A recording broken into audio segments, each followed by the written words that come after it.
इस फिल्म की शुरुआत में हम एक दुष्ट प्रोफेसर को देखते हैं। वो मौत को धोखा देना चाहता है और अंत में वो दिन आता है जब वो मौत को धोखा देने का तरीका खोजता है।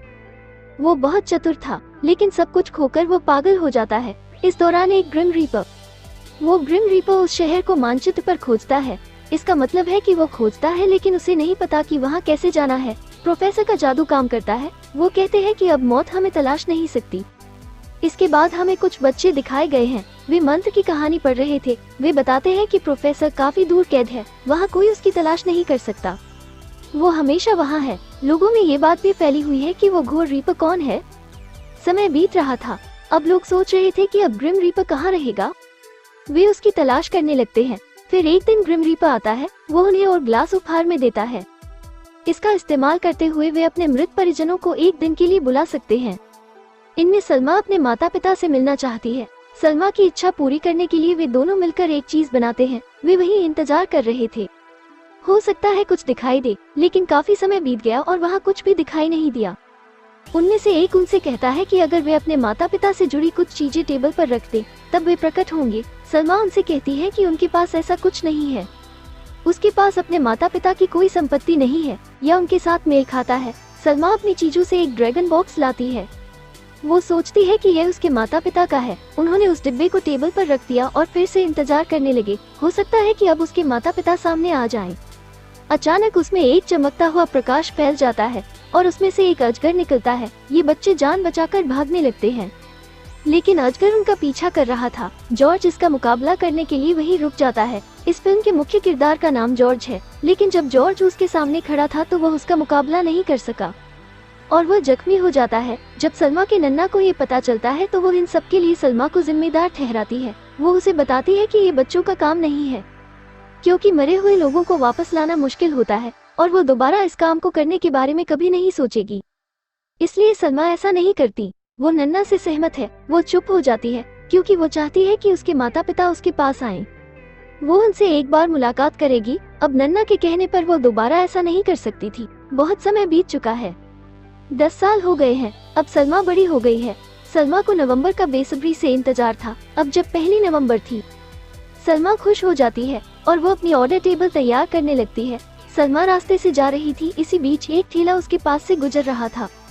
वो उसके कपड़ों पर मिट्टी फेंकता है। गाड़ी का ड्राइवर सलमा से माफी मांगता है। वो उसे बताता है कि वो एंटीक चीजें बेचता है, लेकिन सलमा को अपने गंदे कपड़े देखकर बुरा लग रहा है। तभी ठेले वाला उससे कहता है कि तुम चाहो तो इस ठेले से कोई भी एंटीक चीज ले सकती हो, लेकिन बदले में मुझे माफ कर दो। अब ड्राइवर उसे एक टेलीस्कोप और एक लॉकेट दिखाता है। वो उसे एक पेड़ के बारे में भी बताता है। उन लोगों का मानना है कि जीवित और मृत लोगों के बीच संबंध होता है और यह एक छिपी हुई प्रेम कहानी का हिस्सा है। सलमा वहां से अपने गुप्त मिशन स्थल पर जाती है।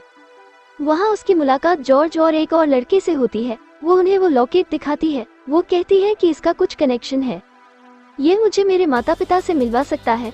सलमा उन्हें आखिरी बार मदद करने के लिए कहती है। वो उनसे अनुरोध करती है और वे राजी हो जाते हैं। अब उनके मृत उत्सव का दिन आता है। सलमा अपनी वेदी की मेज तैयार कर रही थी। जैसे ही वो लॉकेट को वेदी की टेबल पर रखती है, धमाका हुआ है, लेकिन फिर भी वो अपने माता पिता से नहीं मिलती और सलमा निराश हो जाती है। वो सोचती है कि कोई उसकी मदद नहीं कर रहा है और वो दुखी हो जाती है। इसी बीच नन्ना वहाँ आ जाता है।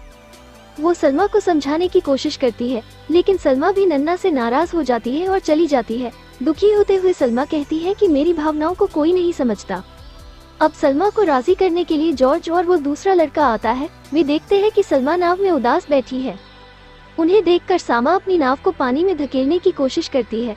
इस पर जॉर्ज फिर कहता है कि वो उसकी मदद करेगा, लेकिन दूसरा लड़का न चाहते हुए भी उनका साथ देता है।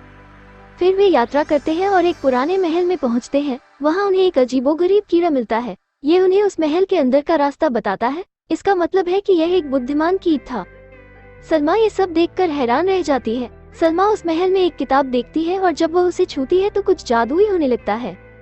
तभी उसे याद आता है कि वो एक पेड़ है और उस गाड़ी वाले ने उसे इसके बारे में बताया था। अचानक रोशनी से वहाँ एक सुरंग बन जाती है जो उन्हें दूसरी दुनिया में ले जाता है। जैसे ही वे आगे बढ़ते हैं, उन्हें एक विशाल जेल दिखाई देती है। उस जेल के बाहर पहरेदार थे। वे उन पर हमला करते हैं। उनसे बचने के लिए सलमा उस किताब को खोलती है और उसमें से एक लाइन पढ़ने लगती है। इसके कारण मंत्र काम करता है और इन दोनों पहरेदारों को समाप्त कर दिया। अब वे आगे बढ़ते हैं। एक बड़ा गार्ड आता है और उन पर हमला करता है। वे उससे बचने के लिए छुपते हैं। सलमा उस किताब से कुछ नया करने की कोशिश करती है। इसके साथ जॉर्ज एक लड़की बन जाती है और दूसरा लड़का ब्रोकली बन जाता है। इसका मतलब है सब्जी। गार्ड उन दोनों पर हमला करता है। वे गहरी खाई में गिर जाते हैं। ये देख सलमा आक्रामक हो जाती है। किताब की मदद लेते हुए वो एक लाइन पढ़ती है। किताब के मंत्र से एक बाघ आता है और यह उस पहरेदार को खत्म कर देता है। इस दौरान प्रोफेसर को वही कैद कर लिया गया। वो बाहर आता है।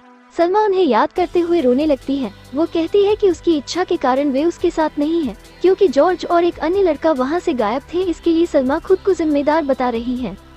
जॉर्ज और दूसरा लड़का मृतकों की दुनिया में पहुँचे। वहाँ उन्हें कंकाल इधर उधर टहलते हुए दिखाई देते हैं और सलमा प्रोफेसर से मिलती है। वो उसे बताता है कि वो जानता है कि मृत लोगों को कैसे वापस लाया जाए और वो उन्हें वापस ले आएगा। इस पर सलमा खुश हो जाती है। प्रोफेसर साल्म्स को एक जादू की पंक्ति पढ़ाते हैं। वो कहते हैं कि यह एक जादू है, यह एक रास्ता बनाता है। प्रोफेसर सलमा को उसके माता पिता के महल ले जाते हैं। वो उसे बताता है कि उसके माता पिता जादूगर थे। उनकी बेटी उस कोडेक्स को सक्रिय कर सकती है जो उस किताब में है। वो सलमा को उसके माता पिता की तस्वीर दिखाता है। इस पर सलमा को विश्वास नहीं होता, क्योंकि उस तस्वीर में उनके नन्ना भी थे। कुछ देर बाद उसका नन्ना भी वहाँ आ जाता है और वो सलमा से कहती है कि प्रोफेसर जो कह रहा है उस पर विश्वास मत करो, लेकिन सलमा अपने नैना को इग्नोर कर देती है। वो कहती है कि नन्ना, मैंने हमेशा आपकी बात मानी, जो मेरा दिल कहे वो आज कर लूं। नन्ना सलमा से कहती है कि वे उसके माता पिता हैं। उसके पिता ने प्रोफेसर के साथ उसकी माँ को बचाने के लिए एक मंत्र तैयार किया था। ऐसा इसलिए है क्योंकि वो गंभीर रीपर आपकी माँ को कभी नहीं ले सकता था। फिर सलमा नन्ना से उसके बारे में पूछती है कि जब वो मंत्र बनाया गया था तब वो कहाँ थी। नन्ना उसे बताती है कि तुम उस जादू के दौरान पैदा हुए थे, यहाँ तक कि तुम जन्म नहीं ले सकते, क्योंकि तुम्हारी माँ मर चुकी थी। इसलिए तुम्हें बचाने के लिए तुम्हारी माँ ने वो मंत्र हटा दिया और ग्रिम रीपर आपके माता पिता को ले जाता है। सलमा उदास महसूस करती है। वो तय नहीं कर पा रही थी कि वास्तव में अपराधी कौन था, यानी किसने गलत किया है। सलमा का इस्तेमाल करते हुए प्रोफेसर एक नया मंत्र बनाना शुरू कर देता है ताकि वो हमेशा के लिए परित्यक्त आत्माओं को वापस ला सके। इसका मतलब प्रोफेसर एक बुरा आदमी था। दूसरी तरफ जॉर्ज और दूसरा लड़का मृत दुनिया में अपने माता पिता से मिलते हैं। उन्हें खबर मिलती है कि प्रोफेसर ने सलमा को डायन बना लिया है और वे एक बड़ी वेदी की मेज बना रहे हैं। सलमा की वेदी और मंत्र के कारण सभी खोई हुई आत्माओं को मुक्ति मिल जाती है, अर्थात वे मुक्त हो जाती हैं और मरे हुए जीव पर वार करने लगते हैं। प्रोफेसर सलमा को मंत्र पढ़ने के लिए कहते हैं। दरअसल वो ग्रिम रीपर से बदला लेना चाहता है। जब सलमा को इसका पता चला तब तक बहुत देर हो चुकी थी। प्रोफेसर ने ग्रिम रीपर की सारी शक्तियां ले ली थी।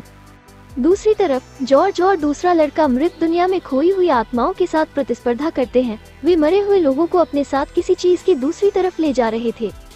वे ट्रेन को रोकने की कोशिश कर रहे थे। सलमा प्रोफेसर की चाल समझ जाती है और वो उसे पूरा करने लगती है, लेकिन वो उससे कहता है कि अगर वो वेदी को हटा देगी फिर जॉर्ज और दूसरा लड़का भी हमेशा के लिए खत्म कर देंगे। जॉर्ज के साथ दूसरा लड़का बलिदान करता है और अपने भाई जॉर्ज को वास्तविक दुनिया में भेजता है। वो सलमा के पास जाता है और नन्ना भी वहाँ आ जाती है। सलमा उनसे माफी मांगती है। तब वो एक वेदी बनाती है। फिर वो प्रोफेसर की पत्नी से मिलती है, जिससे नकारात्मक प्रभाव दूर हो जाता है और ग्रिम रीपर के पास उसकी शक्तियाँ वापस आ गई हैं। अब ग्रिम रीपर भी अपने माता पिता से मिलता है। इससे सलमा खुश थी। वो अपने नन्ना के पास आती है। अब जब लोग गंभीर रीपर को देखते हैं जो वहाँ अपना अयस्क गिलास वापस लेने के लिए था, वे उससे कहते हैं कि कृपया अपना अयस्क गिलास वापस न लें। वे उससे अनुरोध करते हैं। इसके साथ जॉर्ज ये भी कहते हैं कि प्लीज क्या आप मेरे भाई को वापस ले जा सकते हैं, मैं उसे वापस लाना चाहता हूँ। इस पर सलमा भी बोलती है। वह जॉर्ज को आश्वस्त करती है कि वो बदलाव करेगी और अपने भाई को बुलाएगा। फिर ग्रिम रीपर प्रोफेसर और उनकी पत्नी को ले जाता है और फिल्म यहीं खत्म हो जाती है।